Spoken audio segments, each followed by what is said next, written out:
Now, I know a lot of people, maybe yourself, are worrying about not living right for God and whether your spiritual drunkenness, as I'll get to in a moment, could cost you your salvation. But in 1 Thessalonians 5, Paul tells believers to not be spiritually asleep, but to be sober and awake through faith and love.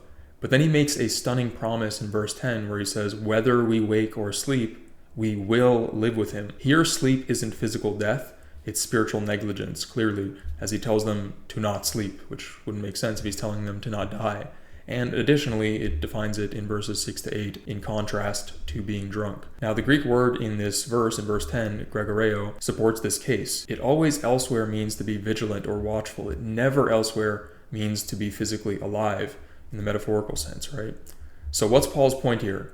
His point is to live right, but even if you do fail and you don't live soberly, Christ died for the purpose that every believer, whether they're watchful or negligent, will live with him. Why? Because they're children of God, and that's irrevocable. So your future with Christ, living with him, isn't based on your perfect vigilance, but it's on his perfect sacrifice. Even when you stumble, that promise still stands. Whether we wake or sleep, we will live with him.